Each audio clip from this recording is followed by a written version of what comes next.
सो welcome class 11th physics students. So हम पहुंचे थे कि काइनेटिक फार्मूलाज क्या होंगे। अगर कोई भी question maximum of the time अगर स्कूल एग्ज़ाम्स में देखा जाए तो आपसे डायरेक्टली पूछते हैं, लेकिन अगर आप हायर कॉम्पिटिटिव एग्ज़ाम्स में जाएंगे तो वहाँ पर आपको फार्मूलाज देखने पड़ेंगे कि कौन सी एक्सेलरेशन दी है।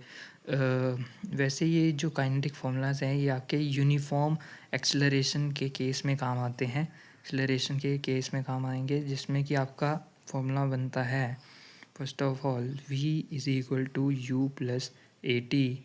मैं आपको फिर एक्सप्लेन करता हूँ और हम इसको डिराइव भी करेंगे। Second is s is equal to you T plus half A T square and third one is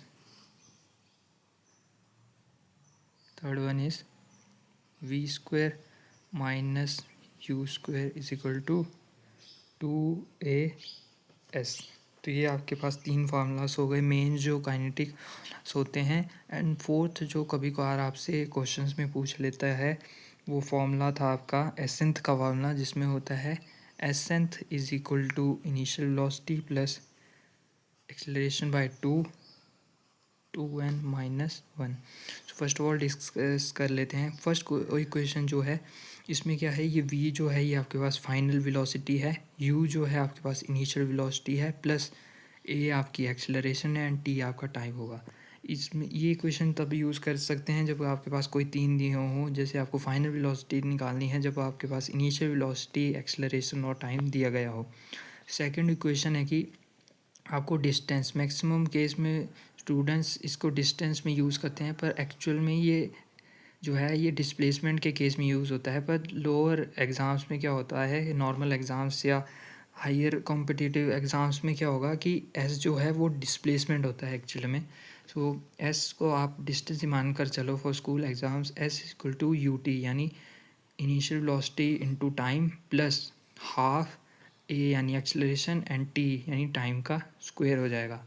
third आ जाता है आपके पास फाइनल वेलोसिटी का स्क्वायर माइनस इनिशियल वेलोसिटी का square is equal to 2 into acceleration into displacement या distance. Last formula हो जाता है कि आपके पास डिस्टेंस एसेंथ डिस्टेंस कितना होगा जब आपके पास initial velocity plus acceleration divided by 2n जो आपके पास टाइम होता है -1, इस फार्मूला का यूज़ करेंगे। सो हम इन तीनों इक्वेशंस को डिराइव करेंगे, फर्स्ट सेकंड थर्ड। सो आपको कैसे डिराइव करना है for your normally school exams के लिए आपको डिराइव करने के लिए मैक्सिमम टाइम्स ये क्वेश्चन दिया जाता है कि derive the kinetic formulas using differentiation and integration. So आपको फर्स्ट इक्वेशन कैसे ड्राइव करनी है कि आपको जैसे कि पता है कि एक्सेलरेशन क्या है, acceleration is change of velocity with respect to time. So आप लिख लेंगे डी बाई डी टी। अब आपको क्या करना है, आपको पता है कि फाइनल वेलोसिटी आपका अलग चाहिए आपको, सो डी वी आप एक साइड ही रखेंगे and A into D T कर देंगे, ए डी टी हो जाएगा।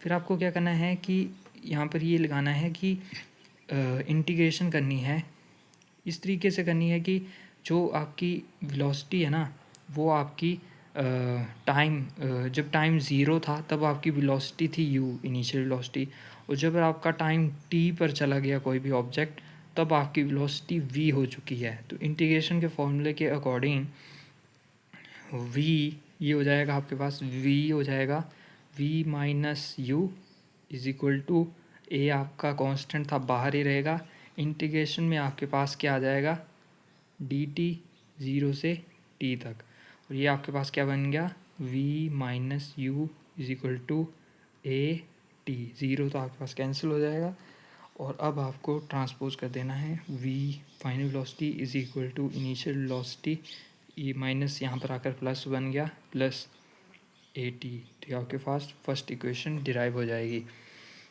सो इसी तरह आपको सेकंड इक्वेशन कैसे डिराइव करनी है कि आपके पास जो वेलोसिटी होती है वो आपके पास होती है डिस्प्लेसमेंट बाय टाइम होती है ना।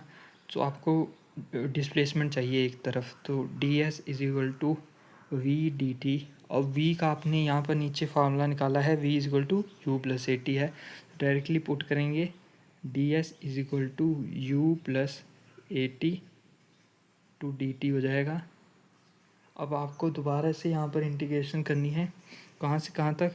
जब आपके पास टाइम ज़ीरो है तो डिस्प्लेसमेंट भी ज़ीरो होगी, जब टाइम टी हो जाएगा तो डिस्प्लेसमेंट एस हो जाएगी, और यहाँ पर भी आपको टाइम ज़ीरो से टी तक जाना है।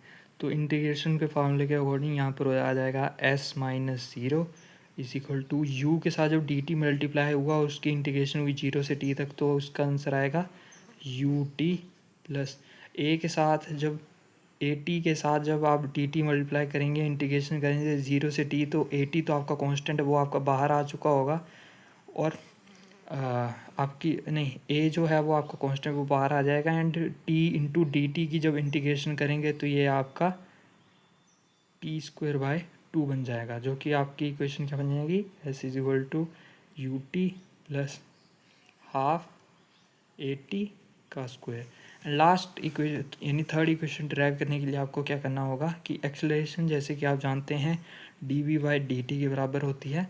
अब आपको पता है कि कोई भी चीज़ अगर हम सेम चीज़ मल्टीप्लाई या डिवाइड करें तो इक्वेशन पर कोई फ़र्क नहीं पड़ेगा। तो अगर आप acceleration is equal to D V by D S displacement कर दें इनटू डी एस न्यूमरेटर में मल्टीप्लाई कर दें अपॉन डी टी, तो ये कैंसिल होकर कोई फ़र्क नहीं पड़ा, आप ऐसे लिख लेंगे।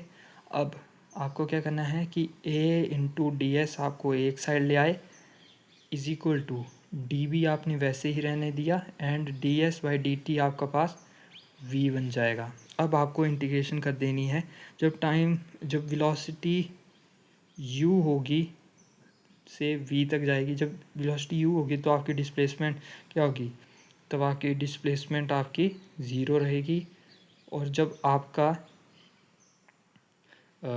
जब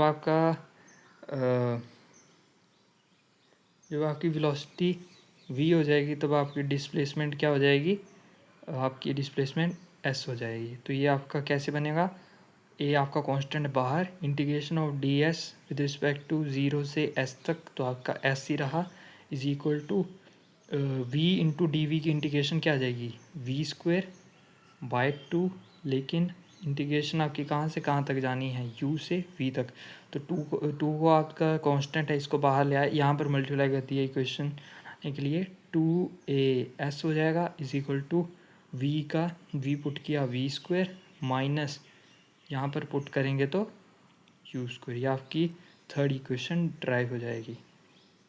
आई होप आप लोगों को अच्छे से समझ आया होगा। That's all for today, thank you very much.